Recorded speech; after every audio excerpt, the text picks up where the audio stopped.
Alhamdulillah, summa alhamdulillah, wassalatu wassalamu ala rasulillah, ashhadu an la ilaha illallah, wa ashhadu anna muhammadan abduhu wa rasuluhu la nabiyya ba'dah. Bersyukur di tanggal 24 bulan apa Bu? Muharram. Iya, taunya bulan Juli. Ya bulan Juli ini masih tanggal muda, udah masih tebel dompetnya ya Bu ya. Pantes ada kursi juga langsung molor ya Bu ya. Karena dompet masih tebel ya. Alhamdulillah. Biar tebel terus ya Bu ya. Biarin yang lepet ya lepet nih. Emang kita mah kagak punya laki yang janda ya. Siapa yang ngasih laki yang masih ngasih gaji? Kagak punya gaji. Alhamdulillah yang penting kita bisa hadir duduk di masjid ini itu suatu kenikmatan yang tiada bisa ternilai dan terbeli harganya. Maka banyak Bu orang yang pengen datang ke sini, tapi sama Allah nggak diizinin. Mana di jalan-jalan ke mall, dia jalan-jalan ke tempat hiburan ya, karena memang masih liburan ini ya, nggak diizinin, ya nggak diizinin sama Allah. Tapi kita ya, yang udah setengah 9 udah standby di sini tuh Bu, setengah jam kita nunggu itu Bu, udah diampunin dosa-dosa sama kita sama Allah. Bahkan kita keluar dari rumah mau jalan kaki, mau naik motor, naik mobil itu Bu dihitung dari roda berputar. Ya, maka jangan dianggap enteng ketika kita menuntut ilmu. Maka kalau kata Allah ketika kita pengen diangkat derajat kita, kata Allah yarfa'illahu alladzina amanu, yang pertama itu Bu, Allah akan mengangkat derajat orang yang beriman. Ini kan kita semuanya beriman. Ya.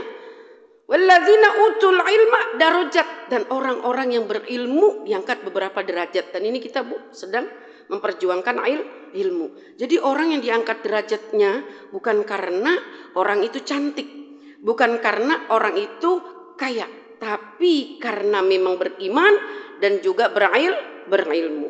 Maka ini kali ini kajiannya bagus ya Bu ya.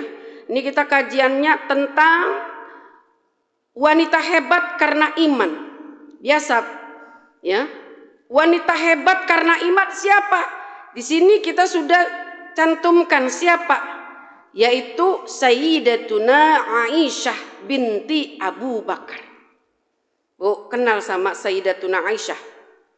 Kenal. Karena di riwayat beliau adalah istri ketiga dari baginda Nabi besar Muhammad sallallahu alaihi wasallam, sepeninggalnya Sayyidatuna Khadijatul Kubra binti Khuwailid. Ya. Maka ini Bu, wanita hebat karena iman. Kenapa kita tulis di sini dicantumkan Sayyidatuna Aisyah? Karena Bu, Sayyidatuna Aisyah itu Bu dilamar oleh Rasulullah ketika umur 6 sampai 7 tahun. Kenapa yang menjadi penyebab terdorongnya Rasulullah ingin melamar putrinya Abu Bakar? Yang pertama Bu, Rasulullah itu bermimpi bahwa Sayyidatuna Aisyah binti Abu Bakar itu digendong memakai baju sutra. Ini masih kecil. Siapa yang gendong? Malaikat Jibril. Lalu malaikat Jibril mengantarkan Sayyidatuna Aisyah itu kepada Rasulullah. 2 kali mimpi itu datang, lalu itu sebagai isyarat. Akhirnya Rasulullah berpikir, 2 kali malaikat Jibril mimpi ya, Rasulullah mimpi bahwa Sayyidatuna Aisyah itu digendong dengan memakai sutra. Akhirnya Rasulullah beberapa kali merenung, melamarlah putri daripada sahabatnya yang paling ia cintai, yaitu Sayyidina Abu Bakar As-Siddiq, putrinya beliau. Akhirnya tuh Bu, kenapa Bu kita harus mencontoh wanita yang hebat karena iman? Satu Bu, Sayyidatuna Aisyah itu Bu dipinang oleh Rasulullah dari masih umur belia banget. Dari 7 tahun udah dipinang, dan nikah dikabarkan ada beberapa riwayat itu memang berbeda-beda. Ada yang dikatakan 12 tahun. Udah nikah sama Rasulullah. Jadi dipinangnya dari 7 tahun. Ya kemudian pas 12 tahun menikah. Itu sepeninggalnya Sayyidatuna Khadijah. Pas dari ada Sayyidatuna Khadijah, Rasulullah nggak poligami Bu. Barulah ketika Sayyidatuna Khadijatul Kubra binti Khuwailid meninggal, baru menikah dengan istri keduanya itu siapa ya? Pokoknya Saudah. Ya Bu ya. Lalu Sayyidatuna Aisyah. Banyak Bu. dikenal ada yang mengatakan 9 istri Rasul. Ada yang mengatakan 11. Wallahu a'lam ya Bu ya. Kita hanya mendengar dan membaca daripada kisah-kisah Rasulullah. Apa yang harus kita ambil Bu? Hebatnya wanita ini yang pertama Bu, Sayyidatuna Aisyah itu adalah wanita yang sangat cerdas. Cerdas, makanya kita ini nggak boleh tell me banget. Bagaimana agar kita ini menjadi wanita yang cerdas? Satu, banyak belajar. Ya, banyak belajar menuntut ilmu. Yang kedua, ketika kita ingin cerdas, maka Bu tolong hindarkan yang namanya jangan sering mendengarkan musik-musik yang memang menimbulkan kita itu jadi melupakan. Iya Bu, karena orang nih Bu punya hafalan, yaitu seorang hafiz atau tahfizoh, itu kalau dia terkontaminasi dengan musik, yakin hafalannya cepat lupa. Apalagi musik-musik sekarang itu kan lain ya Bu ya, dengan kecuali musik-musik sufi, sholawat, nggak jadi masalah ya Bu ya. Maka yang pertama kita tuh ingin mendapatkan kecerdasan agar kita dibilang wanita hebat, maka banyak belajar. Insya Allah. Maka tuh Bu, Sayyidatuna Aisyah Bu, kenapa imannya kuat? Ketika beliau dulu diajak perang sama Rasulullah, ya Sallallahu Alaihi Wasallam, Rasulullah itu Bu lupa kalau Sayyidatuna Aisyah itu lagi ke kamar mandi. Entah itu perang apa dalam kisahnya. Di sini lebih hebatnya beliau. Ketika beliau lupa, Rasulullah lupa karena Sayyidatuna itu kalungnya copot. Akhirnya Sayyidatuna baliklah ke kamar mandi. Nah, Rasulullah itu menyangka Sayyidatuna Aisyah itu sudah ada di dalam keranda. Kalau bahasa kita itu kan dulu kan kendaraannya onta ya. Mungkin onta itu kayak model ada ini Bu, kayak ada kereta-kereta gitu, tapi onta kendaraannya. Akhirnya Bu, Sayyidatuna Aisyah itu ngambil kalungnya dan nggak tahu kalau ditinggal sama rombongan Rasulullah. Akhirnya sampai Sayyidatuna ngenungguin aja kalau bahasa kita nih Bu. Nunggu-nunggu sampai beliau tertidur dan ketiduran. Akhirnya Rasulullah pun nggak sadar. Nah disitulah Bu, Sayyidatuna Aisyah dituduh beliau berselingkuh. Di sini Bu, kuatnya iman orang yang kalau memang ujiannya luar biasa. Dan masih anak-anak Bu, kalangan masih 12 tahun. Kuat hebatnya, ya. Maka disinilah fitnah ya Bu ya. Maka dulu perang Jamal yang dipimpin oleh dua pasukan, Sayyidina Ali itu termasuk sama Sayyidatuna Aisyah itu Bu, antara paman dan bibi, yang masih saudara. Maka yang keluar, yang mengikuti golongan Ali itu yang disebut, ya mohon maaf, Syiah ya Bu ya. Maka disinilah Bu, kenapa wanita hebat itu ujiannya sangat luar biasa. Jadi yang bisa kita ambil, imannya kuat walaupun ujian menerpa, walaupun tantangan mendera. Insya Allah ketika kita punya iman yang kuat, Allah selamatkan. Lalu bagaimana cara kita punya iman yang kuat, semangat yang tinggi? Maka orang pengen punya iman yang kuat, kalau nggak ada semangatnya dalam ibadah, dia nggak akan kuat imannya. Mau jalan ngaji kagak. Ya ini kayaknya teman ngajak jalan-jalan, ini makan bakso. Ya kapan lagi ya? Ngaji bisa besok-besok. Tuh Bu, kalau kita nggak ada sifat semangat, mau ibadah sholatnya ntar dulu, sodako, ceban goceng. Kelorot yang cebuan. Kotak amalnya udah jauh banget. Ya Allah, gue kelorot. Katanya gue mau ngasih yang goceng. Jadi yang cebuan, mana jauh banget tuh kotak amal. Itu Bu, sifat gironya, sifat semangatnya kecil. Maka orang yang kalau pengen mendapatkan iman kita kuat, satu, semangat dalam hal ibadahnya itu harus kuat. Walaupun kita itu Bu nggak bisa mungkin semangat kayak orang berjuang. Ya kita mau ke Palestina, ya nggak usah ya Bu ya. Palestina memang kita tahu, ntar ujung-ujung kita paginya bisa, pulangnya kagak balik lagi ya Bu ya. Nggak usah gitu.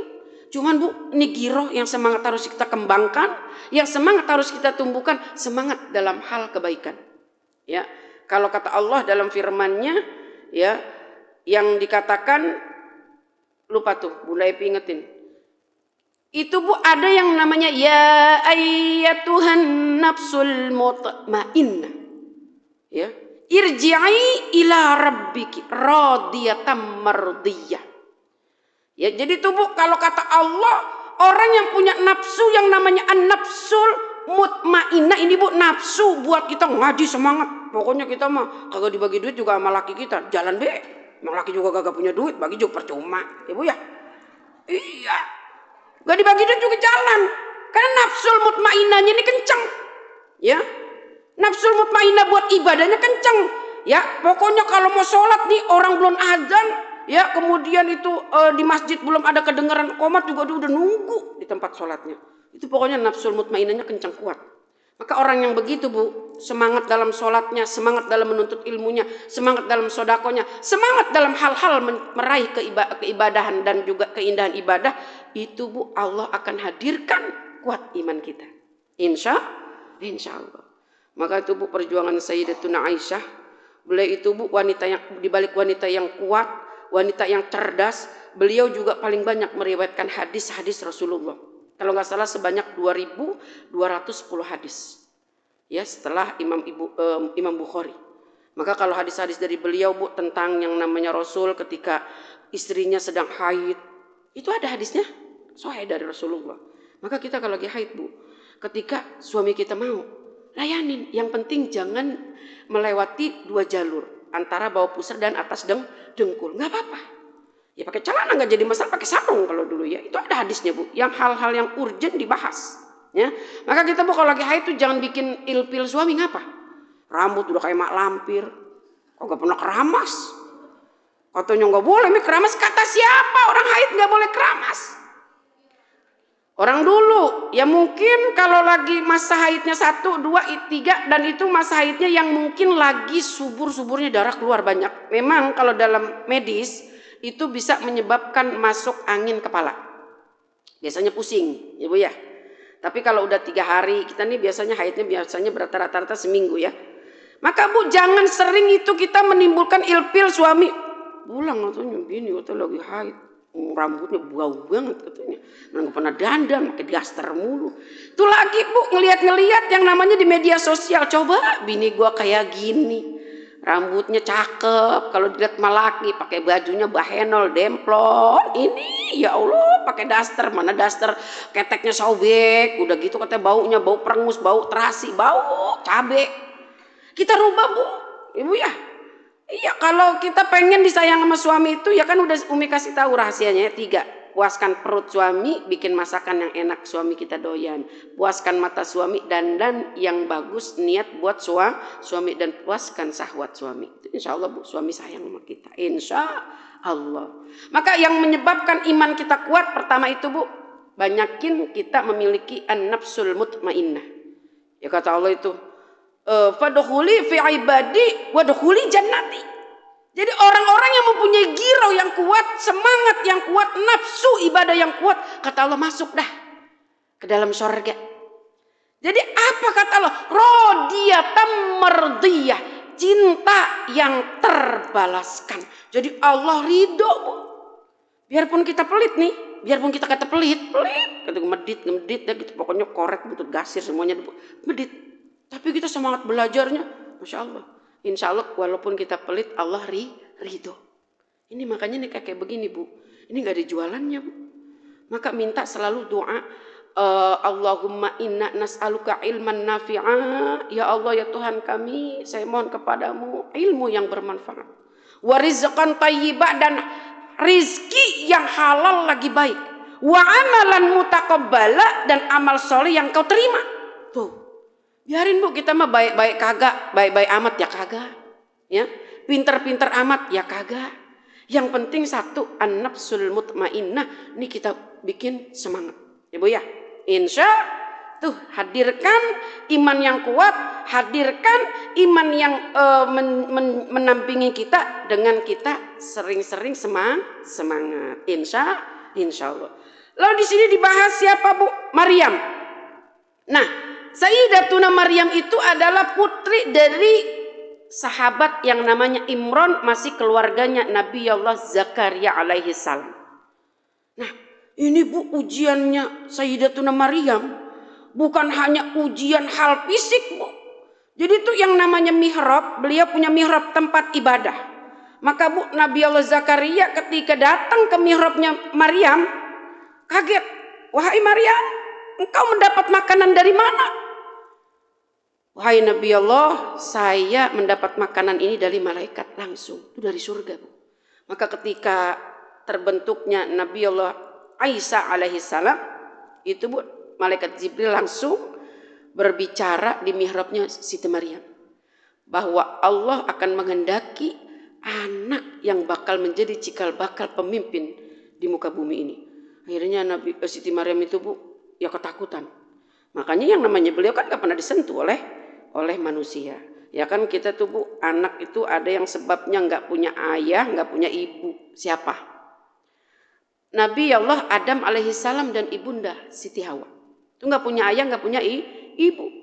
Ada yang punya ibu, nggak punya ayah. Aslinya Nabi Allah Isa bin Maryam. Ya. Lalu ada yang punya ibu, nggak punya ayah. Ya. Ya di dunia banyak. Ya Bu ya. Ada yang nggak punya ayah, ya Bu ya, tapi dia brojol, itu mah kecolongan ya Bu ya, naudzubillah ya. Maka ini mudah-mudahan Allah jaga keluarga kita ya dari hal-hal yang memang mungkin anak kita jangan sering-sering kita izinkan buat pacaran. Maka Bu, zaman sekarang ini Bu, anak udah susah diaturnya. Cuman dulu jangan sering-sering ketemu sama laki-laki ya. Iya mak, kita ngelihat gentengnya aja Bu girang, zaman dulu mah girang. Zaman sekarang mah Bu, di video callan, beb, halo beb, udah kelihatan. Ntar dibuka-buka auratnya, ya Bu ya, naudzubillah ya Bu ya, mudah-mudahan kita tuh diselamatin keluarga kita ya. Maka Bu, begitu hebatnya Sayyidatuna Siti Maryam, itu Bu sampai ketika beliau itu mau lahirin anaknya Isa bin Maryam, ini Bu, beliau itu Bu terasingkan sampai dia itu Bu berteduh di pohon. Kata Allah, malaikat Jibril gugurkan pohon itu, maka nanti engkau akan mendapatkan buah-buahan. Ya Allah, diusir itu Nabi Siti Maryam. Bagaimana nggak kuat ya kalau kita kan Bu, yang namanya zaman sekarang ya, orang yang hamil di luar nikah biasanya, yang nggak diusir malah disuruh nikah ya Bu ya. Ya iyalah, kita mah beda dengan ibunda Siti Maryam ya Bu ya. Maka mudah-mudahan dari kekuatan sosok manusia yang sangat agung ini kita bisa ambil ibrohnya. Yang pertama, kita sebagai perempuan harus cerdas. Ya Bu ya. Cerdas dalam hal apa? Hal apapun, apalagi kalau urusan duit. Bu, duit mah Bu jangan ditanya. Dimana juga duit mah ditaruh, ingat ya Bu ya. Pokoknya cerdas Bu. Kalau untuk pengeluaran catat. Karena bisa jadi nih Bu, kita punya suami yang kalau kadang-kadang suami kita lagi datang pelitnya, dia suka nanya, itu duit yang saya bagi kemana aja? Tuh. Maka cerdas. Catat listrik sekian, kompor gas buat beli gas sekian, anak jajan selama sebulan sekian. Catat. Itu wanita cerdas. Kita nggak usah ngomong, nggak usah jawab. Ngomong apa Bang? Lu kata kemarin, lu nanyain duit yang lu kasih ke gua. Nih, baca tuh. Dibaca uyang. Mau tukeran? Saya jadi laki-laki, abang jadi perempuan. Abang masak, abang jaga anak, abang ngurus rumah, bisa. Tadi mikir. Perempuan cerdas Bu nggak usah pakai berantem. Ya kita kan ya sama laki jangan kalau lagi nggak punya duit, emang kadang-kadang Bu. Ya Allah Bu, ujian perempuan itu emang duit Bu. Duit.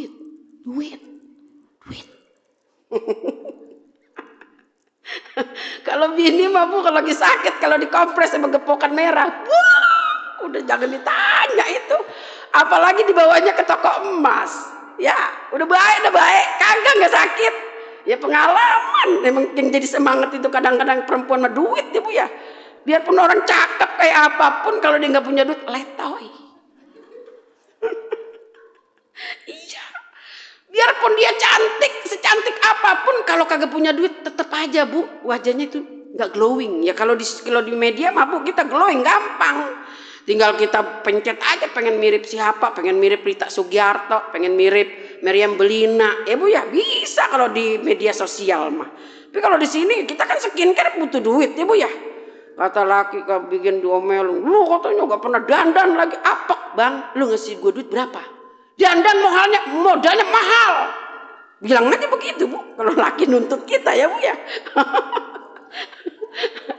Ya tapi Bu, kita ya menyesuaikan. Ketika suami kita tidak memiliki penghasilan yang banyak, maka kita menyesuaikan. Maka kadar iman wanita itu dilihat dari keikhlasannya. Maka walaupun suami kita enggak kaya-kaya amat, yang penting dia Sayang, ya iya Mi, tapi sayang sih sayang. Tapi kan saya yang capek nyari duit mulu. Dia mah enak nganggur di rumah. Terserah kita. Kita ikhlas lanjutkan, kagak ikhlas tuker tambah. Ya salah, mau ditukar tambah kemana lagi? Yang jangan deh Bu ya. Iya, ya tuker tambah ya Bu, yang lebihan ya Bu ya. Itu pilihan orang hidup Bu. Makanya zaman dulu nih kita dijodohin sama orang tua, berkah hidup kita. Karena zaman dulu tuh Bu, bukan makan modal cinta, bukan. Dulu Bu, zaman orang tua kita nih jodohin anaknya, yang penting tuh calon mantunya rajin. Satu, rajin. Ya kalau kita kan zaman sekarang enggak ya Bu, ya kita lihat punya apa. Saya nggak pernah punya motor. Saya kesini jalannya kaki, kagak. Udah tuh Bu, begitu. Dan tuh bisa jadi tuh Bu, itu calon mantu kita nguji Bu, nguji anak kita. Saya punya anak. Nah, kamu kalau mau ngelancong, mau nyari calon istri, tolong kamu berpenampilan yang jangan seperti orang kaya. Kalau bisa tuh naiknya ojek. Dilihat tuh, kalau dia bener cinta sama kamu, walaupun dia kagak menilai kamu tuh keren, nggak berkendaraan, tapi kalau dia niatnya lillahi ta'ala, tuh jadiin bini. Seperti itu Bu. Ya kita kan lain-lain ya Bu ya. Kadang-kadang kita mah nggak punya apa-apa, pikirnya jadi keren. Ya enggak Bu. Sebenarnya kita tuh mau nyarinya calon istri buat anak kita. Ya, maka ini Bu Sayyidina Siti Maryam, Sayyidatuna Maryam, ini beliau ini Bu ujiannya bukan hanya pas anaknya lahir Bu, akhirnya tuh Bu anaknya lahir tuh Bu.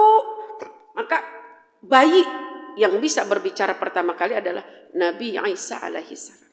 Ya, ada lagi tuh yang dikisahkan ya bayi yang nomor 2 yang bisa berbicara. Jadi apa? Anak Abdullah, saya adalah hamba Allah.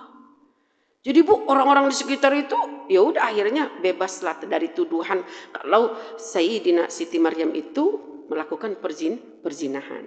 Maka apa yang bisa kita ambil ya? Ketika satu ujian banyak datang buat kita, ya, cobaan datang banyak buat kita sebagai seorang perempuan, maka satu jangan tinggalkan Allah. Allah lagi, Allah terus, Allah selamanya. Terus ingat Allah. Kenapa orang banyak yang putus asa? Karena dia jauh dari Allah. Dan gampang Bu, cara kita mengambil hatinya Allah. 2. Cara kepengen kita dapat ridhonya Allah. 2. Cara kita pengen disayang sama Allah. 2. Cara kita pengen dicintain sama Allah. 2. Yang pertama, banyakin zikir kepada Allah. Ya, zikir aja. Apa aja yang kita baca, zikir. Pertama Al-Quran. Yang kedua zikir apa? Kalimat yang paling Allah cinta itu Asmaul Husna.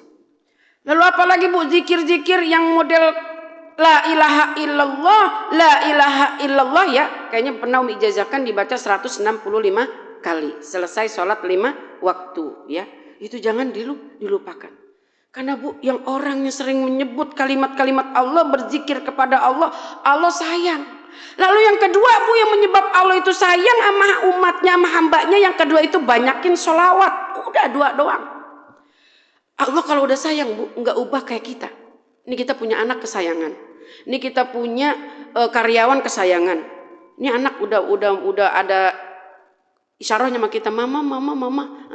Itu mah tuh kalau anak sayang Bu, apa sih yang kita nggak beliin? Maka kalau Allah udah sayang, ini doa kita Bu, nggak akan lama ditundanya. Kita pengen, ya Allah, saya kayaknya pengen makan itu, enak kali. Insya Allah Bu, saya nih, kalau saya mungkin karena memang jamaah di rumah itu banyak deket ya Bu ya. Kalau saya mikir nih tentang makanan yang sifatnya duniawi, enak kali makan itu Bu ucuk-ucuknya udah dianterin besok. Alhamdulillah. Maka tuh Bu sholawat minimal kalau buat saya nih 10.000 sehari. Apa? Sallallahu ala Muhammad. Ya kalau minimal untuk pemula 1.000 aja. Ya. Sallallahu ala Muhammad, sallallahu ala Muhammad, sallallahu ala Muhammad boleh. Pakai Sayyidina juga boleh. Sallallahu ala Sayyidina Muhammad, sallallahu ala banyakin sholawat. Ini yang mendatangkan Allah ridho. Kalau Allah udah ridho Bu, satu kita akan dikasih gampang buat ibadah. Yang kedua, kalau Allah udah ridho, apapun masalah kita cepat dikasih jalan keluarnya. Jadi kalau Allah nggak ridho Bu, kita nggak akan bisa dikasih ibadah. Kalau Allah belum ridho sama kita, solusi masalah itu lama keluarnya. Maka Bu dengan banyakin zikir, banyakin sholawat, ini yang menyebabkan kedatangannya, keridoannya Allah, kecintaannya Allah, dan kasih sayangnya Allah kepada kita. Maka dua doang ya, banyakin zikir, banyakin sholawat. Sifat zikir umum ya, sifat sholawat pun umum. Ibu senangnya sholat apa? Silahkan ya. Maka ya, dari dua tokoh ini yang kita bahas, Sayyidatuna Aisyah binti Abu Bakar wa Sayyidatuna Maryam binti Imran, Aisyah bin Maryam ibunda dari Nabi Allah Aisyah. Maka yang satu yang harus kita tiru, kesabarannya. Kalau kita nggak punya sifat sabar, zikir kalimat surat Al-Ikhlas, Qul huwallahu ahad, Allahus samad, lam yalid wa lam yulad wa lam yakul lahu kufuwan ahad. Tuh banyakin baca surat Al-Ikhlas. Kalau kita belum punya sifat sabar, belum punya sifat ikhlas, boleh dicoba sehari minimal ya Bu ya. Minimal sehari itu 10 kali. Maksimalnya 100. Ya kalau Umi biasa baca Al-Ikhlas itu di wiridan sebelum subuh atau setelah subuh itu 100 kali. Makanya Bu, Umi sampai nikahin suami Umi karena memang itu udah bawaan diri kita, sabar kali ya. Jadi Umi tuh Bu sama madu, apalagi yang pertama itu udah nggak nganggap Umi seperti madunya. Yang pertama kalau lagi bete, kan Umi di madu itu 4, tapi Umi yang ketiga. Tapi setelah Umi itu 3 kali Umi nikahin karena memang nggak jodoh. Ya akhirnya yang pertama ini, Dek, Pak Haji tuh tidur di mana sekarang? Kan saya yang jadi manajernya saya Bu. Jadi laki saya ke pos 1, ke pos 2, ke pos 3, ke pos 4 saya.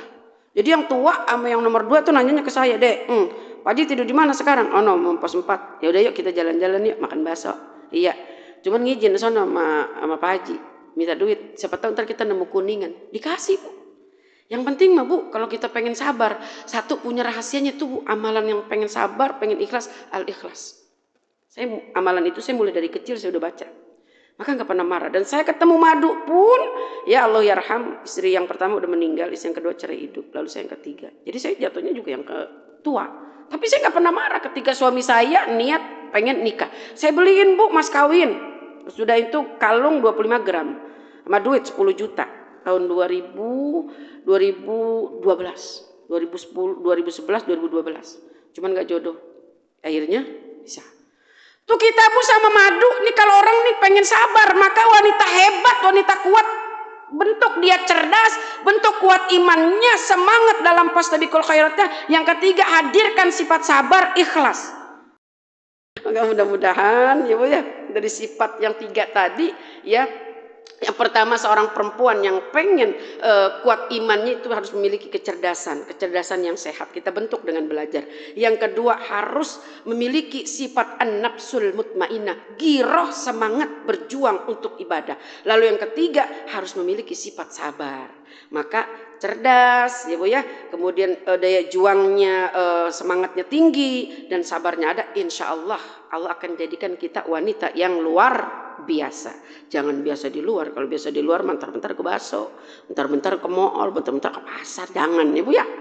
Insya Allah. Baik, materi seputar wanita yang hebat karena iman sudah Umi sampaikan. Ini kita lanjut pada materi kitab Safinah. Umi minta tolong dong satu sayang. Umi lupa tadi nggak bawa. Mohon maaf Umi lagi nggak puasa. Umi minum ya.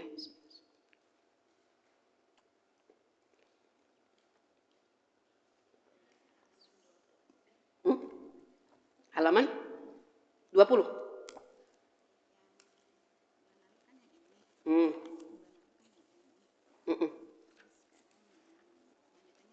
Oh, ini tempat-tempat yang disunahkan mengangkat 2 tangan. Kayaknya udah ini sayang. Berarti tinggal syarat-syarat sujud. Iya. Baik, di halaman yang ke-21. Baik, seputar materi yang pertama, apakah ada pertanyaan? Enggak apa-apa sayang. Kalau ada yang mau nanya nggak apa-apa, diskusi yuk. 1 pertanyaan boleh? Tentang materi tadi. Ada yang mau bertanya? Alhamdulillah, berarti paham semua. Baik, dibuka halaman ke-21. Bismillahirrahmanirrahim. Syurutus sujudi sab'atun. Syarat-syarat sujud itu ada 7.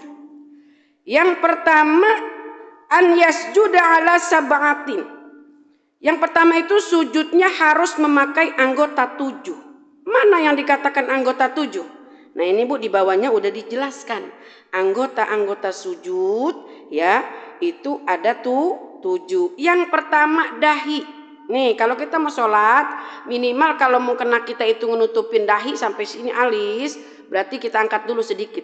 Itu anggota sujud. Ya, jadi syarat yang pertama untuk sujudnya harus memakai anggota 7. Lalu yang kedua dan ketiga, bagian dalam 2 telapak tangan. Nah ini Bu ya, di anggota sujud yang masih di halaman 21. Ya. Kan yang atasnya syarat-syarat sujud, maka kita harus mengenal dulu anggota-anggota sujud. Jadi 2 telapak tangan, 1, 2, 3. Lalu mana lagi yang dikatakan anggota sujud? 2 lutut, 4, 5. Ini lutut nih, 2 lutut. Ya.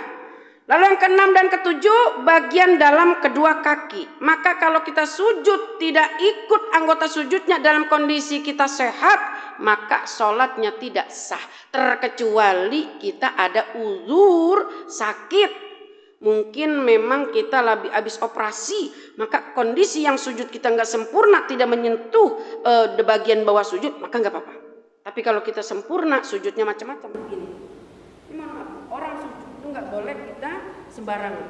Sujud kita ketika dari subhana rabbiyal azim wa bihamdihi. Dan ini punggung harus sejajar. Ketika ada bola dia nggak jatuh. Ya. Kemudian sami Allahu liman hamidah. Sami Allahu liman hamidah. Kalau prakteknya Umi kita tetap harus mengempit ini. Sami Allahu liman hamidah. Ya. Boleh langsung begini, tapi kalau Umi ketika sami Allahu liman hamidah, tangan Umi seperti ini. Karena Umi kalau begini lagi, Umi pernah lupa jadi baca Fatihah lagi. Iya. Ya itu kan karena kebiasaan ya. Kemudian anggota sujud, ketika kita sujud, kemudian kita dari rukuk kan, dari i'tidal. Allah. Nah ini nggak ada sunnah kita ngangkat tangan, karena sunnah ngangkat tangan kita udah pelajari kemarin. Pertama ketika takbiratul ihram, sholli fardhu subhi yang pakai usolli, yang langsung aja Allahu Akbar, Fatihah, surat. Lalu yang kedua angkat tangan yang kedua ketika kita hendak rukuk, Allahu Akbar, itu 2 kali. Lalu yang ketiga ketika kita bangkit dari rukuk, sami Allahu liman hamidah. Itu 4 sunnah yang memang kita sunnah untuk mengangkat tangan. Jadi satu ketika takbiratul ihram, kedua ketika kita ruku, ketiga kita bangkit dari ruku. Nah kalau kita mau sujud nggak ada sunnahnya. Jadi kalau kita habis sujud kita langsung aja begini, Allah. Nah ini telapak tangan. Ya, jadi pertama dahi dulu. Ini dahi harus nyentuh. Andaikan laki-laki yang pakai peci, pecinya harus diangkat dulu. Andaikan yang memang pakai nikob, maka orang kalau dia pakai nikob itu biasanya nikobnya itu diangkat dulu, karena dia ingin mendapatkan keutamaan agar nyentuh. Ini bagi orang yang sehat ya. Allahu Akbar nih. Jadi nyentuh nih jidatnya. Nah lalu yang kedua anggota sujud adalah kedua telapak tangan.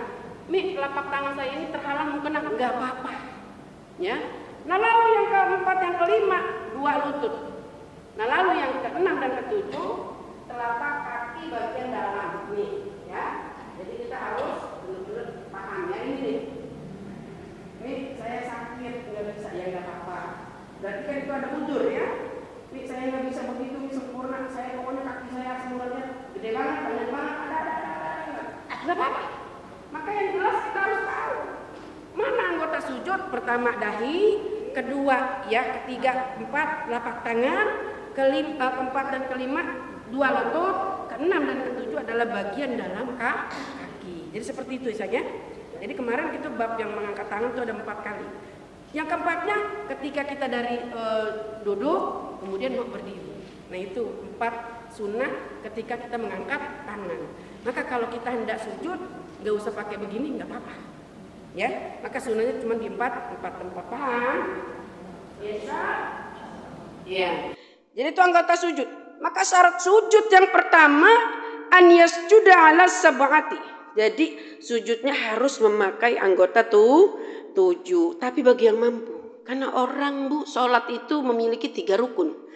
Pertama, rukun qauliyah. Rukun yang memang kita ucapkan. Ya, seperti baca Fatihah, kemudian kita berbaca doa yang lainnya, usolli, talafus dan lain sebagainya, itu rukun yang bersumber dari ucapan. Lalu kedua, rukun fi'liyah. Rukun yang memang kita kerjakannya melalui perbuatan, mengangkat tangan. Maka Bu, selagi kita sehat, Bu, ya kita ikutin. Ntar Bu, kalau kita udah sakit, buru-buru ngangkat tangan Bu. Ya Allah Bu, kita kalau udah ngerasa sakit, kayaknya kita bergerak itu suatu kenikmatan yang luar biasa. Maka selagi kita sehat, tolong sholat lakukan gerakan rukun fi'liyah yang sempurna. Jangan awang-awangan Bu, kita makan ogah-ogahan banget. Ntar kalau udah sakit baru tahu rasa ya Bu ya. Maka selagi kita sehat, tolong lakukan gerakan sholat dengan menggunakan rukun fi'liyah yang sempurna. Yaitu kan kita mampu ya. Maka rukun yang ketiga itu qabliyah. Nah ini rukun fi'liyah, rukun qauliyah ini Bu boleh ditinggalkan. Satu, karena memang sakit, dia nggak mampu. Orang stroke mulutnya menyen-menyen, dia nggak ngomong. Ya nggak apa-apa, ya Bu ya. Orang bisu sholatnya nggak ngomong, ya nggak apa-apa.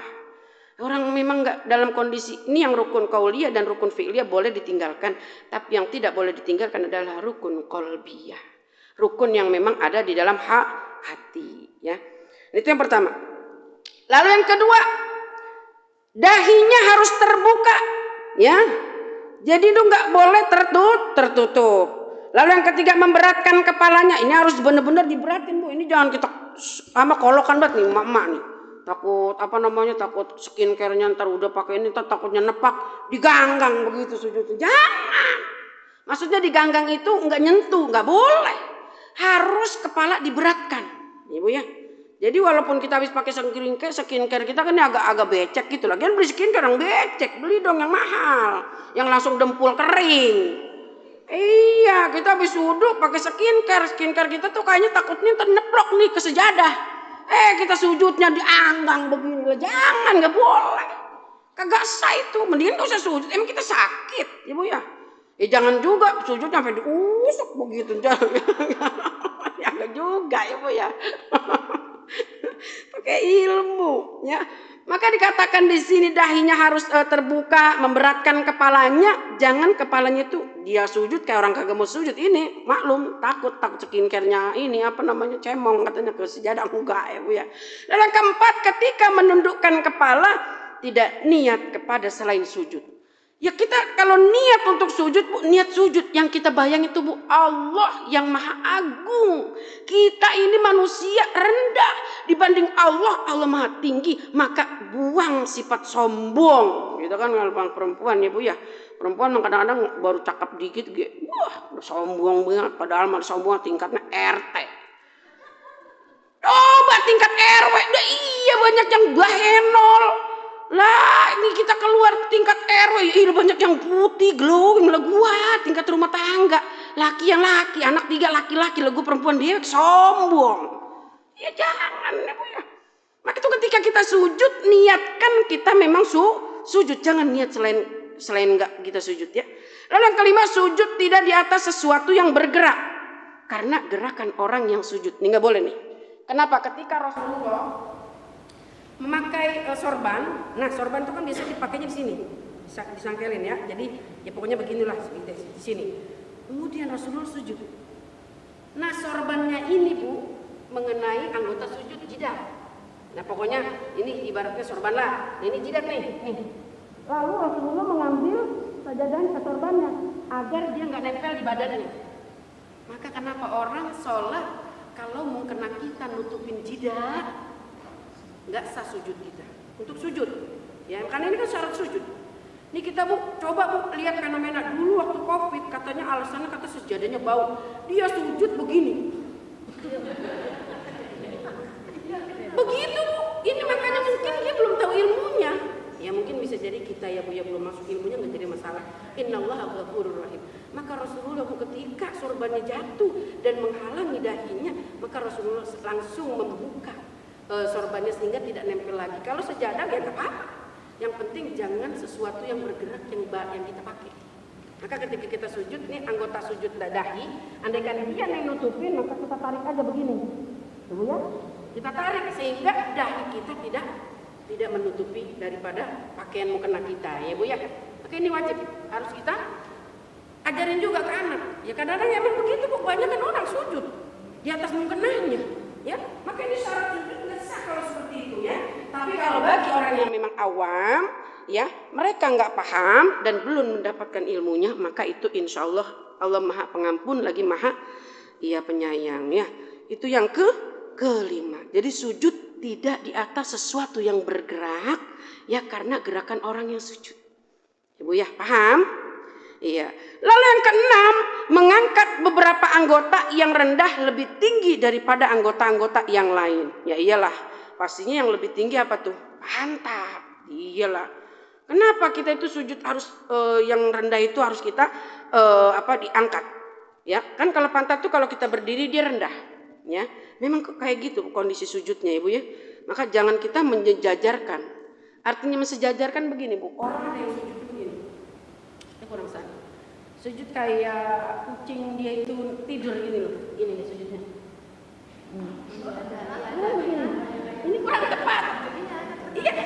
Maka dia harus mengangkat sesuatu yang rendah, kan pantat rendah. Iya, agak tinggi seperti ini. Ya. Begini nih. Jadi jangan begini. Ya begini tuh kan berarti sama, punggung nggak ada tinggi. Jadi dia sejajar kalau kayak begitu. Maka harus mengangkat sesuatu yang rendah lebih tinggi. Jadinya artinya pantat. Ya Bu ya, maka ini memang kenapa praktek fikih itu harus kita praktekkan. Karena kalau kita cuma teori Bu, mohon maaf saya fikih S1 saya lulus, saya ambil lagi usul fikih. Jadi saya S2 saya itu tiga-tiganya itu memang masih S2. Saya ambil ilmu fikih. Karena Bu fikih itu fluktuatif, berubah-ubah. Seperti fikih yang dalam hal kita sholat bisa dijamak, bisa dikosor, ya. Fikihnya dulu zaman sahabat itu beda-beda. Maka yang keenam ini mengangkat beberapa anggota yang rendah lebih tinggi daripada anggota-anggota yang lain. Yang kita maksud itu tadi pantat. Jadi jangan sejajar tuh kita punggung sama pantat. Jadi kayaknya kayak nebah begitu. Jangan ya Bu ya. Maka ketika anak kita mungkin masih kecil, tolong edukasi, kasih pemahaman sujud yang benar ini seperti ini, ya. Seperti itu ya, paham ya. Lalu yang ketujuh, tumakninah di dalam sujud. Artinya ketika kita selesai bacaan subhana rabbiyal a'la wa bihamdi, subhana rabbiyal a'la wa bihamdi, minimal 3 kali. Saya standar bacanya 5 kali. Karena Bu kalau kita sujud itu, ya Allah Bu, ini Bu ada aliran. Ini Bu anggota kepala kita yang biasanya nggak pernah dialirin darah, tapi ketika kita sujud tuh dialirin oleh darah. Maka kalau 3 kali, mungkin kalau kita lagi terburu-buru sih nggak apa-apa ya Bu ya. Tapi kalau kita lagi punya waktu luang santai, tolong jangan cuma 3 kali kalimat tasbih ketika sujud dan ruku kita baca, tapi lebih perbanyak. Ya minimal kalau buat Umi pribadi, kalau memang kita lagi urgent banget, memang 3 kali. Tapi standarnya 5 sampai 7 kali. Ambil bilangan-bilangan yang ganjil ya. Maka tumakninah ketika subhana rabbiyal a'la wa bihamdi. Diam dulu sebentar seukuran kita mengucap kalimat subhanallah ya, baru kita Allahu Akbar. Nah dalam sujud terakhir kita boleh berdoa, tapi doanya pakai bahasa Arab. Jangan udah sujud kita doanya ya Allah laki saya pelit banget sama saya, ya Allah biar dia jadi baik, batal sholatnya. Ya Allah anak saya mau ujian, biar anak saya ini cerdas otaknya, batal sholatnya. Lalu yang boleh dengan bahasa Arab. Boleh kita Rabbana hablana min azwajina wa dzurriyyatina qurrata a'yunin waj'alna lil muttaqina imama, atau Rabbi shrahli sadri wa yassirli amri. Pokoknya doa-doa yang memang dengan bahasa Arab atau yang bersumber dari Al-Qur'an. Paham sayang? Ya, jadi untuk syarat-syarat sujud dan anggota-anggota sujud di halaman yang ke-21 sudah paham. Ada yang belum dipahamin? Yuk kita diskusi sayang. Enggak apa-apa, yuk. Ada yang belum paham? Berarti lanjut ke halaman yang ke-22. Oh, yuk Bunda. Silakan.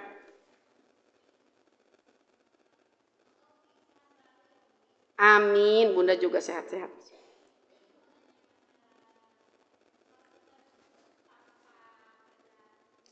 Alas.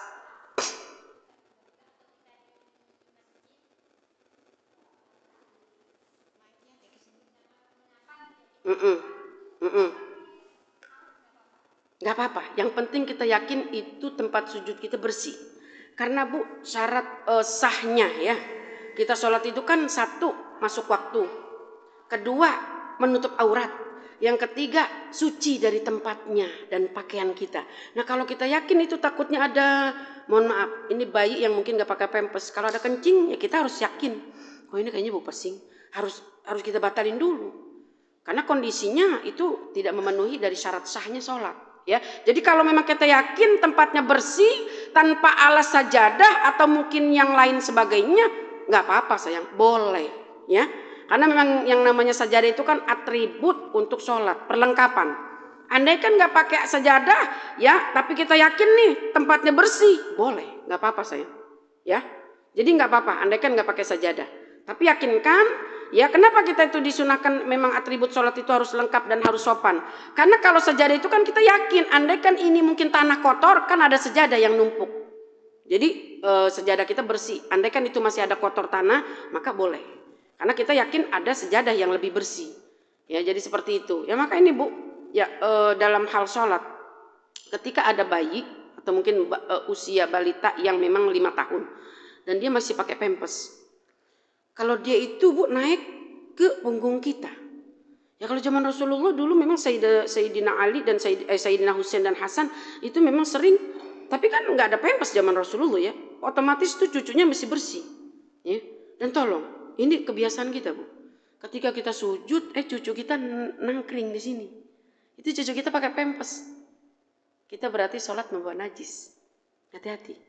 Maka pesan kepada anak-anak kita yang punya anak kecil, tolong nak kalau mama lagi sholat, kalau mbah lagi sholat, jangan suka naik-naik ke punggung mama. Batal sholatnya. Ada yang mengatakan demikian. Ya Bu ya. Tapi kalau dia memang dalam kondisi bersih, ya Bu yang nggak membawa najis, ya kan pampasnya itu udah najis Bu. Ini seperti ini Bu, Islam mengatakannya. Maka kalau masalah sujud, ketika kita nggak yakin itu tempat sujud kita nggak pakai sejadah, kemudian dan yakin itu tempatnya bersih, maka nggak apa-apa, boleh-boleh saja. Oke, ada lagi? Nggak apa-apa sayang, seputar sholat, seputar apapun. Yes, silakan Bunda. Sama-sama. Assalamualaikum warahmatullahi wabarakatuh. Waalaikumsalam. Maaf, mau nanya aja. Kemarin kan kita melakukan sholat tasbih, tiba-tiba imamnya agak lupa. Jadi waktunya kita mau bangun dari itu dia nggak melakukan tasbih lagi, langsung berdiri. Begitu rakaat kedua dia melakukan sujud sahwi. Apakah itu sah atau tidak Umi? Karena saya juga jamaah berpikir kok sujud sahwinya di rakaat kedua, karena yang rakaat pertama beliau lupa untuk tumanina yang sebelum bangun kan baca tasbih lagi tuh.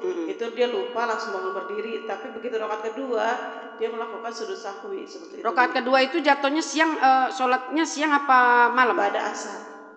Pada asar. Iya. Terus di rakaat kedua sujud sahwi. Iya.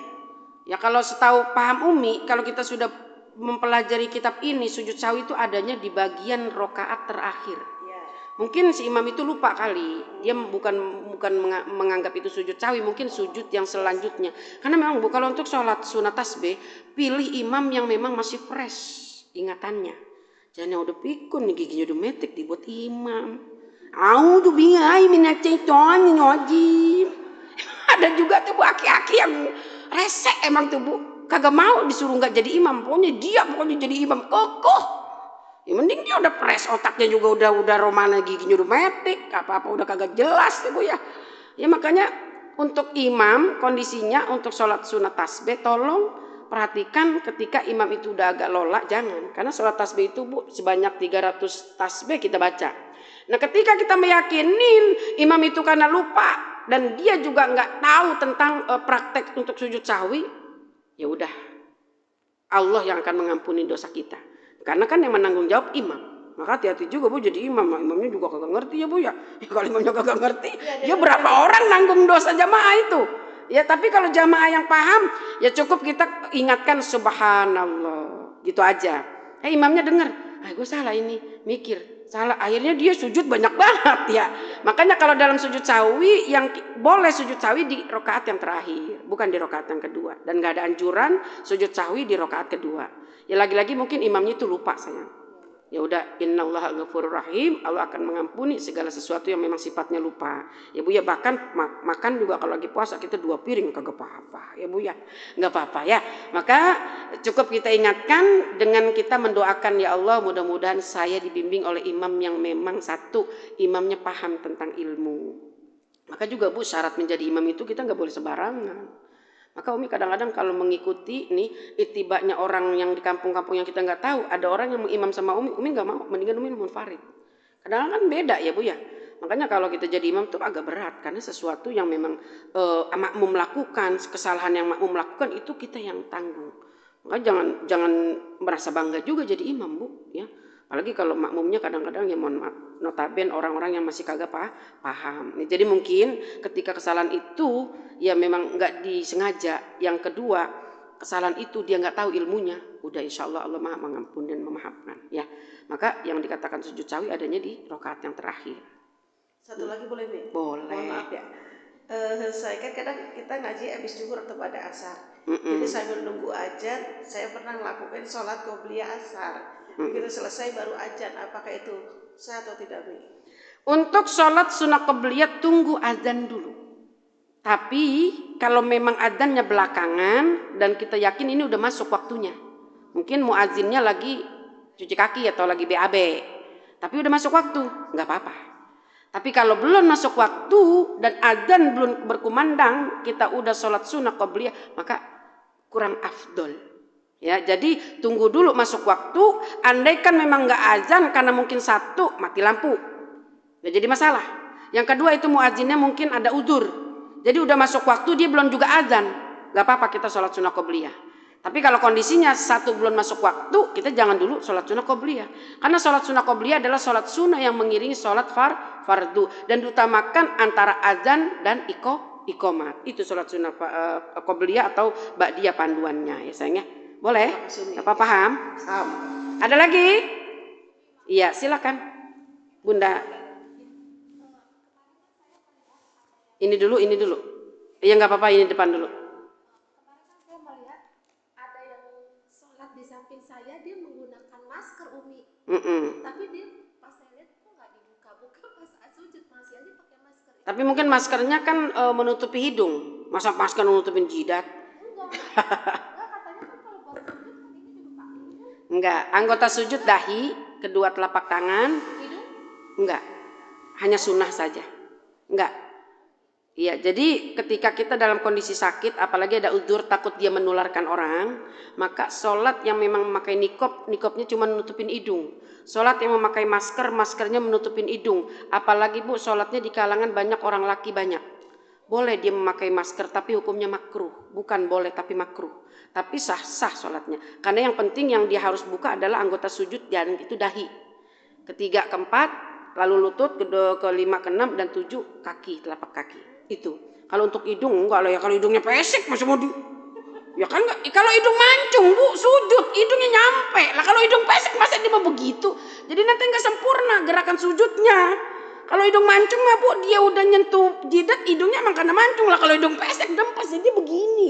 Jadi yang ada nanti ngeganggang jidat. Enggak ya, jadi yang disebut anggota sujud itu cuma dahi ya. Ya kalau emang hidung ngikut ya itu makanya hidungnya mancung. Ya, jadi jadi yang ditanyakan Bunda kan pakai masker boleh, nggak apa-apa. Di sinilah Bu kita itu pakai ilmu. Jadi tuh kita tuh sholat kadang-kadang kita ngeliatin orang jadi kita nggak khusyuk sholat. Jadi orang sholat pakai kutek. Kita ngeliatin aja sholatnya orang. Ini orang sholat bulu matanya palsu.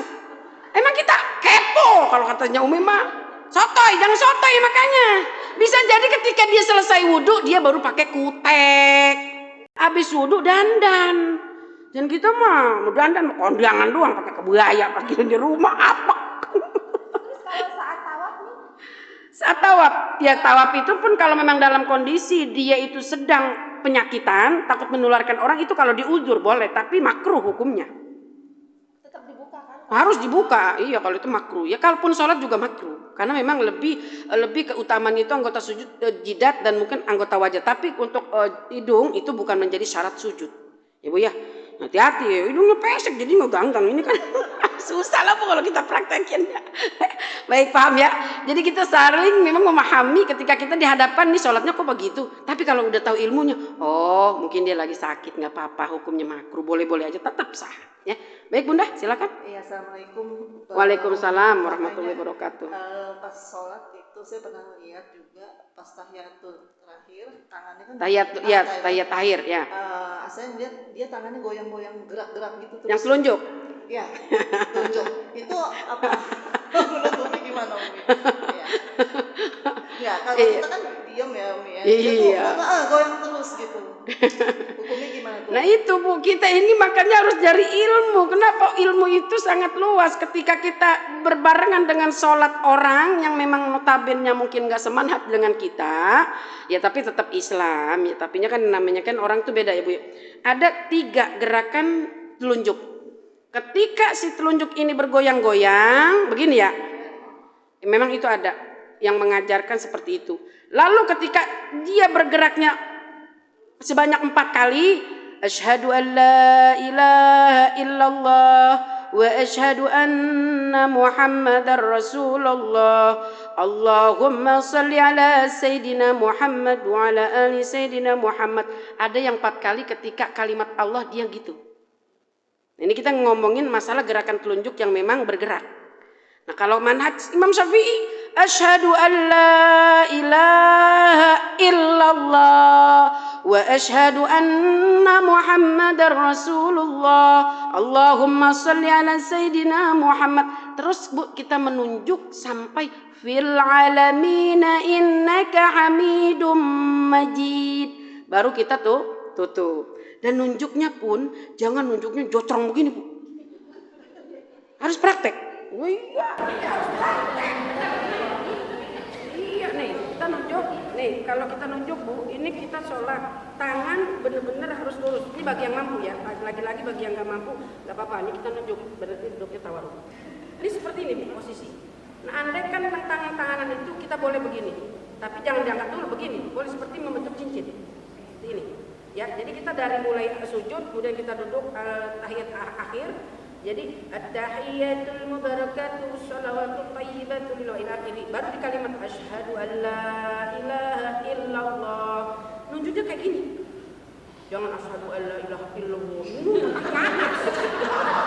Ya, hati-hati Bu, bab nunjuk aja orang banyak yang keliru. Nunjuknya dia begini. Nah kemudian asyhadu an la ilaha illallah wa asyhadu anna muhammadan, jempolnya tempel ke telunjuk. Itu praktek saya. Iya, praktek saya dengan mursyid saya. Karena kenapa? Ketika syahadat kepada Allah kan asyhadu an la ilaha illallah wa asyhadu anna muhammadar rasulullah. Jadi ini telunjuk yang tadinya dia begini, karena ketika asyhadu anna muhammadar rasulullah nempel ke kita, jangan ribet mikirin dia. Ujungnya kita jadi kagak khusyuk. Tadi ada yang begini. Iya, ada yang begini, ada yang cuma 3 kali ngangkat. Ketika Allah dia begini. Kemudian asyhadu anna muhammadar rasulullah dia naik lagi. Ada yang begitu. Emang ada yang begini-gini. Udah ya, enggak apa-apa. Praktek masalah rukun fiqhiyah itu masing-masing manhaj memang berbeda. Tapi kita nggak nyalain ketika ilmu kita sudah tahu, kita sudah paham, insya Allah kita saling menghormati, kita saling menghargai. Jadi kalau kita memang ikut yang nunjuknya nggak goyang-goyang, jadi nunjuknya jangan terlalu kaku, jangan diatasin mangklik tuh. Ya bab nunjuk aja juga Bu ada metodenya. Jangan mangklik begini nunjuknya, tapi dia agak merunduk sejajar dengan sejadah. Ya Bu ya. Jadi seperti itu, paham sayang? Ya nggak apa-apa nanya, kan kalau udah nanya mah kita puas ya Bu ya. Oke Bunda yang pakai jilbab pink. Saya mau tanya Umi tentang posisi telapak tangan ketika sujud. Jadi waktu saya kecil diajarkan sama guru ngaji saya itu posisinya. Tapi begitu saya beberapa kajian, posisinya harus lebar seperti laki-laki Umi. Ya, perempuan beda sayang. Benar yang dikatakan oleh gurunya Bunda, posisinya kita agak menyempit ya. Posisinya kita agak seperti ini. Ya, kalau Umi praktek hukum ketika sholat sujud, posisinya kita harus seperti ini. Ya, kalau ini orang dari ini kondisi payudara kita kecil. Karena untuk kesehatan jantung dan payudara kita. Ya, kalau prakteknya dari alhamdulillah menurut saja di alamiah. Ini kan disambung di asal yang kemudian siswa alhamdulillah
Insya Allah. Paham ya sayang?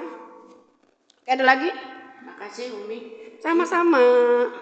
Kalau misalnya sholatnya kan duduk Umi, sujudnya tuh bagaimana? Karena ada yang mengatakan harus ada meja sujud, ada yang benar gimana? Ya. Makasih Umi. Oke, sama-sama. Jadi ketika kita sholat nih sambil duduk, ingat niatnya diri. Jadi kita mau sholat sambil duduk. Kita niat sholatnya duduk. Ini sholat duduk nih. Tapi yang syarat takbiratul ihram kita harus diri dulu. Niatnya diri. Kita mau niat sholat subuh. Jangan langsung pewek. Usolli fardhu subahi. Jangan. Niatnya berdiri. Tapi kan kita kondisinya mampu kan berdiri. Kalau memang kita kondisi mampu berdiri, maka niatnya nggak boleh sambil duduk. Maka syarat takbiratul ihram yang pertama niatnya berdiri. Usolli fardhu subahi. Yang pakai usolli. Yang nggak pakai usolli langsung. Allahu Akbar. Kondisi tangan boleh begini, 2 atau mungkin 1. Maka untuk mengencangkan, dan dia nggak boleh terlalu di bawah perut, dan di antara hati, ya hati ke dada di sini, ya jadi yang seperti ini. Ini biar kencang. Allahu Akbar. Nah kita sholatnya mampu duduk, langsung kita baca doa iftitah. Kalau memang kita udah pusing, langsung duduk, ya. Nah lalu kita baca Allahu Akbar kabira walhamdulillahi katsira. Itu doa iftitah yang memang familiar. Ada Allahumma bayyid boleh. Kemudian kita baca Fatihah, kemudian surat, lalu kita ruku. Maka bedakan ruku dengan sujud. Allahu Akbar. Ruku seperti ini. Enggak harus dia melebihi dari dengkul. Ya. Sami'allahu liman hamidah. Rabbana lakal hamdu mil'us samawati wal ardi wa ilahil. Kalau memang cukup Rabbana lakal hamdu boleh. Lalu ketika sujud dia membungkuknya lebih melewati dari lutut. Ini mau sujud Allahu Akbar. Seperti itu aja. Nah kalau rukuk tadi cuma seperti ini, kalau sujud dia membungkuk Allahu Akbar. Jadi nggak harus pakai meja. Boleh. Nah, kalau meja pun ntar ujung-ujungnya bu ibu terbalik. Ini meja lah begini. Ini kan duduk di bawah sekali ya. Ada-ada aja lagi orang udah sakit sujud di meja. Ilmu dari mana? Nggak ada, Bu ya. Iya, itu mungkin harus kudu belajar lagi. Orang sholat duduk kok sujudnya harus di meja. Bagaimana? Mendingan dia duduk di sujud, aslinya sujud ya Bu ya. Jadi nggak ada ya Bu ya. Ya kalau memang ya makanya nih Bu, kita tuh memang nyari guru satu yang sumbernya jelas Bu. Sekarang ada guru Bu, robot. Itu AI tuh, Ustazah siapa tuh yang lagi viral banget, malah cakep banget itu robot. Itu bukan orang itu Bu. Ustazah siapa ya? Lupa saya. Robot itu, iya. Iya itu makanya gitu ya Allah Bu. Memang sekarang ini orang banyak pintar mendadak. Saya punya teman ada gurunya langsung dipecat, ditanya. Katanya Ustadz belajar di mana? Kan katanya orang tetangga Ustadz gak pernah belajar. Sekolah cuma tamatan SD. Katanya belajarnya di Google. Akhirnya Bu dicopot Bu, nggak jadi. Jadi zaman sekarang itu kan harus, ya mohon maaf Bu, kita tuh nyari guru yang sanadnya nyampe. Yang sanad itu Bu artinya sumber pemberi ilmunya siapa gitu loh. Nah kayak modal kita ini kan belajar kita dari kuliah. Ya kalau makanya saya ambil kuliah itu yang nggak ecek-ecek tempatnya Bu. Yang nggak ecek-ecek tempatnya ya ke Asyafi'iyah, mentornya saya, motivatornya saya Ustazah Hajar Tuti Alawiyah. Lalu di At-Tahiriyah mentornya Ustazah Suryani Thohir. Siapa yang nggak kenal Bu? Kemudian lagi engkau ngaji Nur Ali. Ya, bahkan sampai sekarang saya masih belajar dengan anaknya Uminda Ustazah Al-Maghfurlah, Uminda Ustazah Nur Ali Nur Ali Atikoh, ya Nur Atikoh Ali MA. Itu memang kita harus tahu. Jadi kalau orang sujud, kalau emang dia duduknya kalau sholatnya duduk, ya udah nggak usah pakai kursi, ujungnya nanti kita bahaya. Ya kan malah jadi memberatkan. Mendingan sholatnya udah duduk di lantai ya. Jadi nggak ada yang mengatakan ketika kita sholatnya sambil duduk dan sujudnya harus pakai kursi, nggak ada dasarnya kayak begitu. Memang sesuai dengan kemampuan kita. Apalagi orang sakit berarti itu kan menambah beban juga ya Bu ya. Ya nambah kursi berarti kursinya 2. Lah ujung-ujungnya mak gue ngapain itu sujud. Ya tapi andai kan memang mau ngikutin biar kita ngikut. Coba aja Bu kalau kita duduk sujudnya kita pakai kursi. Lah kalau kursinya dia istilahnya lebih tinggi mungkin nggak beban. Takutnya kursinya malah lebih bawah, jadi beban buat kita ya. Ya andai kan memang nggak pakai kursi nggak apa-apa, cuman kondisi gerakannya tadi lebih membungkuk aja, Ya, jadi yang rukuknya dia itu hanya sebatas di rukuknya dia nggak terlalu membungkuk, tapi pas sujudnya dia agak terlihat membungkuk. Seperti itu sayang. Ya, paham? Ada lagi? Oke, silakan Bunda.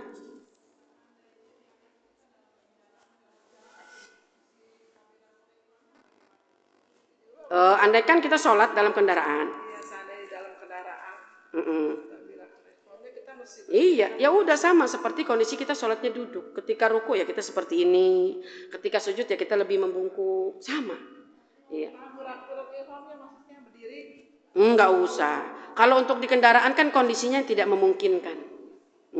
Ya kalau di kereta mungkin kondisinya kita bisa berdiri. Tapi kalau di kendaraan kan mungkin apalagi mobilnya sedan ya, atau mungkin sejenis Yaris atau mungkin sejenis yang memang mobil-mobil pendek ya kita ya nyundul. Iya nggak apa-apa, nggak harus berdiri. Kan kita menyesuaikan dengan keadaan. Itu yang memang harus takbiratul ihramnya kita lakukan berdiri ketika dalam kondisi sempurna di rumah.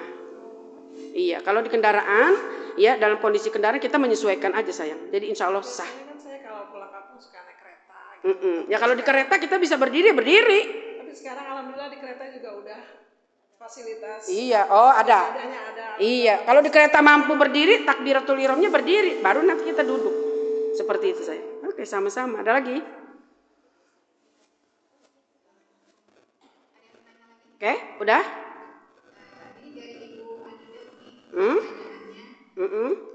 Saya pernah mendengar apakah boleh sholat duha, istiqoroh, hajat, taubat, sholat wudu, niatnya jadi satu. Baik, ini seputar tentang yang lagi viral-viralnya sholat yang digabungkan. Kalau yang Umi pahami tentang pendidikan Umi, belajar dengan mursyid Umi, boleh kita menggabungkan sholat 3. Yang pertama nih, sholat tahiyatul majlis, sholat sunnah wudhu, sholat sunat taubat. Maka kita gabungkan menjadi satu, niatnya mutlak aja Bu. Kenapa? Tahiyatul majlis ini kita agak terlambat, keburu imam udah datang. Yang kedua, kita terbiasa sholat sunnah wudhu. Lalu ketiga, kita terbiasa juga sholat sunat taubat. Maka andaikan kita ingin menggabungkan 3 sholat sekaligus boleh, tapi niatnya udah usolli sunnatan raka'ataini mustaqbilal qiblati lillahi ta'ala. Boleh. Kalau memang kita menyebutin usolli sunnatat tahiyatul majlis wa sunnatal wudu wa sunnatat taubat, kebanyakan Bu. Udah niatnya mutlak aja nggak apa-apa. Tapi hati kita ngomong niat sholat sunnah yang 3 tadi. Boleh nggak apa-apa. Mau digabungkan ya sholat sunnah duha segala macam. Ada yang mengatakan boleh. Tapi seboleh-bolehnya itu ya satu, kalau kita memang tidak memungkinkan untuk melaksanakan sholat yang banyak tersebut. Karena satu, mepet waktunya. Imam udah keburu datang. Takutnya kalau kita sholat tahiyatul majlis, sholat wudhu, sholat taubat, sholat qobliyah ya. Nah keburu imam nanti udah naik ke mimbar dan kemudian kita nggak ikut berjamaah. Maka yang demikian kasusnya boleh. Ya tapi lebih untuk menjadikan kita khusyuk udah niatnya usolli sunatan aja. Ya Bu ya. Karena innallaha sami'un alim. Allah maha mendengar dan maha mengetahui. Ya jadi ada yang mengatakan boleh. Ada yang mengatakan kalau memang waktunya masih banyak nggak usah digabung. Tahiyatul majlis 2 rakaat. Kemudian pertama wudhu dulu 2 rakaat ya. Kemudian tahiyatul majlis. Tapi kalau udah wudhu, kemudian tahiyatul majlis. Nah ini 2 aja digabung. Karena Bu, adab-adabnya ketika kita masuk masjid, otomatis kita udah berwudhu. Udah gabung aja tahiyatul majlis dengan wudhu. Karena orang yang sudah niat mau sholat tahiyatul majlis jangan duduk. Gak boleh dulu, kita beri salam juga jangan. Jadi kita datang, ini kita mau niat sholat tahiyatul majlis. Langsung aja.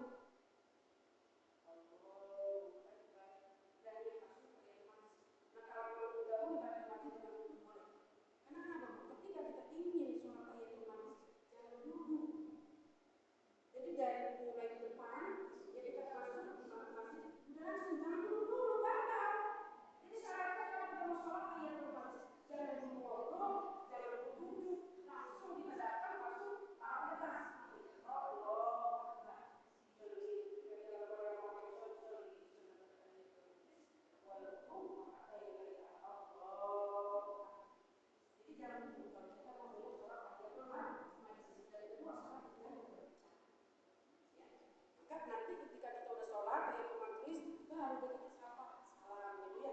Itu seperti itu. Kalau orang yang mau memakai tentang syarat-syarat bagaimana ketika kita ingin melaksanakan sholat sunat tahiyatul majlis. Jadi hukumnya ada yang mengatakan boleh, ya. Tapi kalau kondisinya memang seperti tadi yang menjelaskan, waktunya udah nggak ada lagi, imamnya. Tapi kalau waktunya masih banyak, jangan Bu. Jangan kita menggampang-gampangkan ibadah, apalagi merapelnya. Ya udah, sholat taubat ya taubat 2 rakaat, kan beda suratnya. Saya kalau sholat sunat taubat suratnya itu amanar rasulu bima unzila ilaihi mir rabbihi wal mu'minun kullun amana billahi wa malaikatihi wa kutubihi wa rusulihi la nufarriqu baina ahadin min rusulihi ya wa ila akhirih. Lalu di rakaat kedua kalau sholat sunat taubat saya bacanya apa? Laqad ja'akum rasulun min anfusikum azizun alaihi ma anittum harisun alaikum bil mu'minina raufur rahim wa ila akhirih. Nah, lalu salat sunnah wudu ya biasanya qul ya qul hu ya. Nah, kalau salat sunnah taubat digabung salat wudu itu masih boleh. Ada yang mengatakan karena wudhu juga tujuannya membersihkan, taubat juga kita tujuannya membersihkan. Tapi kalau sampai sholat sunnah duhanya digabung, ya Bu ya qoblinya digabung. Nah saya memang kurang sependapat walaupun ada yang mengatakan boleh. Karena masing-masing rakaat itu beda-beda. Untuk sholat sunnah duha biasanya katanya sunnah baca surat wadduha, ya Bu ya. Tapi dalam kondisi yang mepet, mungkin waktunya seperti yang tadi Umi sebutkan boleh, ya.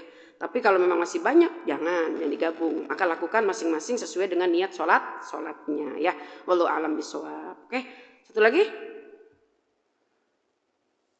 Baik, Umi minta waktunya memang sampai 10:30 ya sayang ya. Nanti Bunda nanti lihat WA Umi ya.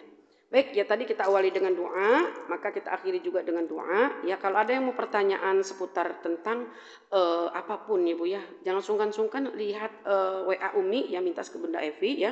Dan itu biasanya via chat, nggak apa-apa ya Bu ya. Dan Umi itu biasanya kalau memang ada pertanyaan-pertanyaan yang mungkin malu kita utarakan di umum, boleh. Kita mengutarakannya via japri, ya mungkin tentang masalah kasus anak, kasus suami, kasus tentang pribadi, ya Bu ya. Nagih utang ribet banget, ini itu, bagaimana tahu yang punya utang kagak mau bayar. Ada itu amalannya ya Bu ya. Maka sesuatu yang memang kita pengen pertanyakan, mudah-mudahan kita bisa mendapatkan solusinya ya Bu ya.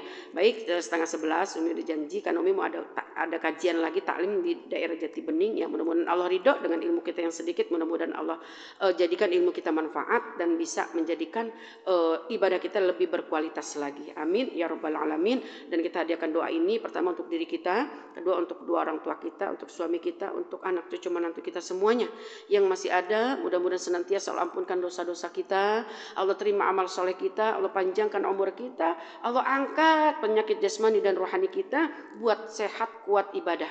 Mudah-mudahan untuk keluarga besar Bunda Haja Elfizar dan juga yang memakmurkan Masjid Al-Ikhlas ini mudah-mudahan senantiasa dipelihara oleh Allah dan dimudahkan segala harokat dakwanya, diberkahkan segala rizkinya. Begitu juga rizki kita, usaha kita dan keluarga besar kita mudah-mudahan Allah tambahkan keberkahannya, Allah mudahkan segala rizki kita dan Allah lancarkan urusan kita. Yang ada kesulitan mudah-mudahan diberikan jalan keluar atas kesulitan kita.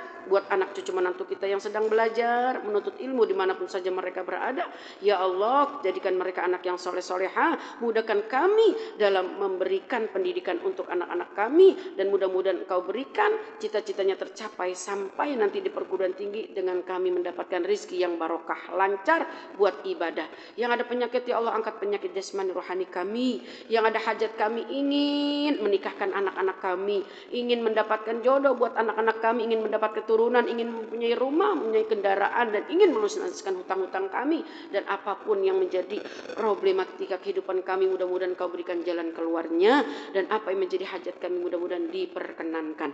Amin ya Allah ya rabbal alamin. Dan terkhusus juga untuk yang sudah wafat dan yang mewakafkan Masjid Al-Ikhlas ini dari keluarga besar Bunda Haja Elfizar, mudah-mudahan senantiasa pahalanya mengalir, sedekah jariyahnya selalu terus menerus dan mudah-mudahan Allah ampunkan dosa-dosanya, Allah terima amal solehnya dan kuburnya dijadikan raudhah min riyadil jannah buat kita yang mendoakan ya Allah biha ya Allah biha biha ya Allah bi husnil khatimah. Amin ya Allah ya rabbal alamin. Nas'aluka as-sihhata was-salamah wal barakah wal manfaah fid dini wad dunya wal akhirah wa fi barakati ummil kitab ala hadhihi an-niyyah min umuri ad-daini wad dini wad dunya wal akhirah min umuri ad-daini wad dini wad dunya wal akhirah min umuri ad-daini wad dini wad dunya wal akhirah. Al-Fatihah bin niyatil qabul wat tamami kulli sulli wa ma'mul wa ila hadratir rasul sayyidina wa habibina wa syafi'ina wa maulana Muhammadin sallallahu alaihi wasallam wa ala alihi wa ashabihi wa azwajihi wa dhurriyyatihi wa ahli baitil kiram, khususan sultanun auliya Syekh Abdul Qadir Al-Jailani wa khususan almarhumah yang mewakafkan Masjid Al-Ikhlas, khususan almarhumah sebutkan orang tua kita mungkin.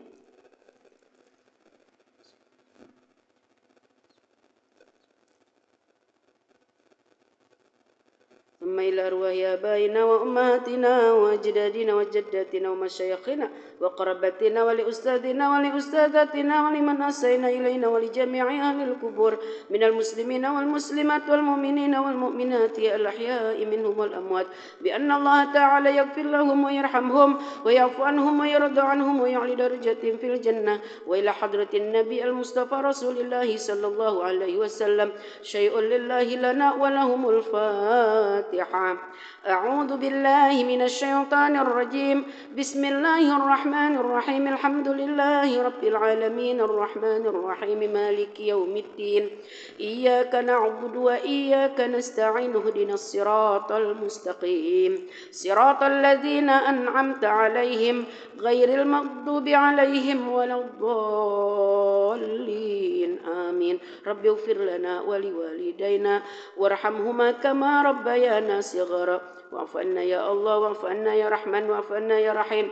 اللهم بحق الفاتحة وبشر الفاتحة وبكرمة الفاتحة وبمعجزة الفاتحة وبشفاعة الفاتحة يا فارج الهم يا كاشف الغم يا من لعبده يغفر ويرحم. افتح لنا أبواب الخير وأبواب البركة وأبواب العافية وأبواب القوة وأبواب النعمة وأبواب الرزق وأبواب الصحة وأبواب الصحة وأبواب الصحة وأبواب السلامة في الدين والدنيا والآخرة برحمتك يا أرحم الراحمين. دعوهم فيها سبحانك اللهم وتحيتهم فيها سلام وآخر دعوانا ودعوهم أن الحمد لله رب العالمين. Ya taqabbalallahu minna minkum taqabbal ya karim. Kita tutup dengan doa kafaratul majlis. Subhanakallahumma wa bihamdika asyhadu an la ilaha illa anta astaghfiruka wa atubu ilaik. Kurang lebihnya mohon maaf. Wassalamualaikum warahmatullahi wabarakatuh.